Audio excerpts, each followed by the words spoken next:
नमस्ते फ्रेंड्स, ओम नमः शिवाय। आपका मेरे चैनल पर स्वागत है। मैं प्रियंका पांडे। फ्रेंड्स, इस बार जो नवरात्रि है वो 3 अक्टूबर से प्रारंभ हो रही है। तो उसके पहले यानी 2 अक्टूबर को जब पितरपक्ष खत्म हो रहा है तो हमें क्या क्या कार्य कर लेने चाहिए।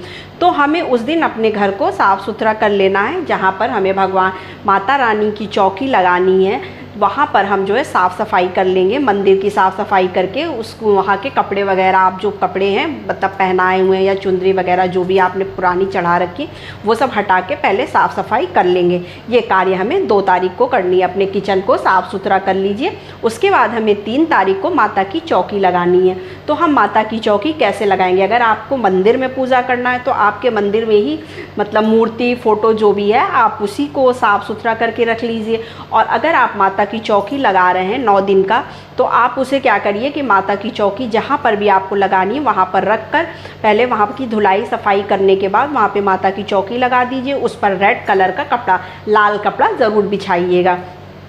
और आपको क्या क्या सामग्री लानी है उस दिन, पहले दिन नवरात्रि के लिए, तो आप एक नारियल ले आइए, एक नारियल रख लीजिए, कलावा रख लीजिए।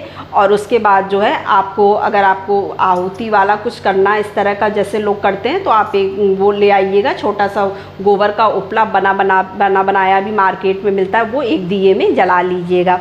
और उसमें जो है आहुति वगैरह भी लोग देते हैं, इस तरह का भी करते हैं। तो आप अपने घर का नियम देख लीजिएगा आपके घर में कैसे होता है। तो इस तरह से उसके बाद हम माता रानी की एक फ़ोटो ले आएंगे। अगर आपके घर में पुरानी फ़ोटो है तो आप पुरानी फ़ोटो को विराजमान कराइए। अगर आपके घर में नहीं है तो आप नई फ़ोटो लाना चाहते हैं तो आप नई फ़ोटो भी ले सकते हैं।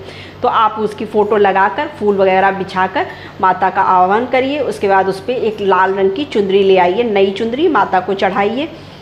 कलश स्थापना पहले करिए। कलश स्थापना के लिए आप जो है कलश पर मौली बांध दीजिए उसके मुंह पर। उसके बाद फिर जो है उसमें हल्दी, कुमकुम और 1 रुपए का सिक्का और सुपारी वगैरह डालकर इस तरह से पानी भरकर कलश की स्थापना कर लीजिए और चावल नीचे बिछा दीजिए।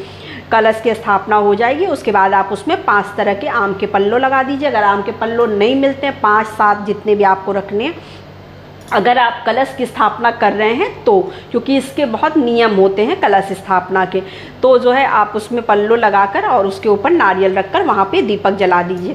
साथ में गणेश जी की मूर्ति भी रख लीजिएगा, क्योंकि गणेश जी का आवाहन करना सबसे ज़्यादा, क्योंकि सबसे सर्वप्रथम गणेश जी की पूजा होती है। अगर आप गणेश जी की मूर्ति नहीं रखते तो आप एक सुपारी ले लीजिएगा, उसको मौली से लपेट कर उसको गणेश जी का एक स्वरूप मानकर रख लीजिएगा। पहले उन्हीं की पूजा करिएगा, फिर वहाँ पर एक जो है दीपक जला दीजिएगा। उसके बाद क्या करना है आपको जो है कलश, अगर आप कलश रख रहे हैं तो कलश के नियम होते हैं, ये मैं आपको आगे बताऊंगी। फिर माता रानी को आप भोग लगाइए। भोग में आप माता रानी को नारियल, मेवे वगैरह कटे हुए आप लगा सकते हैं। फल, फूल, मेवा, मिठाई, जो आपका सामर्थ्य है, जो भी आपकी इच्छा हो, वो आप भगवान को, माता रानी को भोग लगा सकते हैं। अगर आप दुर्गा सप्तशती का पाठ करते हैं तो आप उस दिन से दुर्गा सप्तशती का पाठ स्टार्ट कर सकते हैं। बहुत लोग दुर्गा चालीसा पढ़ते हैं पूरे 9 दिन, तो आप 9 दिन पूरा दुर्गा चालीसा पढ़िए। उसके बाद माता की आरती करिए इस तरह से। और अगर आपके घर में कीर्तन भजन होता है तो 9 दिन आप कीर्तन भजन करिए। इस तरह से आप माता रानी की उपासना कर सकते हैं। अब रही कलश की बात कि कलश रखने पर हमें क्या क्या नियम का ध्यान रखना चाहिए। अगर हम कलश स्थापना कर रहे हैं तो उस पर अखंड ज्योत जलती है। अखंड ज्योत जलने का मतलब कि आप उसमें बड़ा दीपक रखिए, उसमें दीपक में घी पूरा भरकर रखिए, देसी घी। और जैसे जैसे घी खत्म हो आप तुरंत घी को डालते रहिए। अखंड ज्योत 9 दिन तक आपको जलाए रखना है। और उस दौरान आपको कहीं पर भी जाना नहीं, क्योंकि कहते हैं कि माता को पीठ दिखाकर नहीं जाया जाता है। तो आप कहीं पर जा नहीं सकते, कहीं का पानी नहीं पी सकते, किसी के घर रुक नहीं सकते।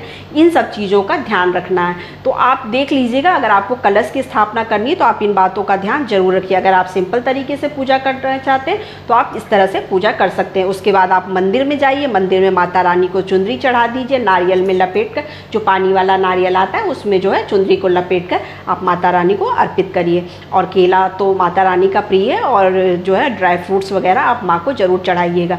दीपक जलाकर माता की पूजा करिए। तो जानकारी कैसी लगी आगे कमेंट सेक्शन में मुझे ज़रूर बताइएगा। फिर से मिलेंगे किसी नई टॉपिक पर। तो नमस्ते फ्रेंड्स, ओम नमः शिवाय।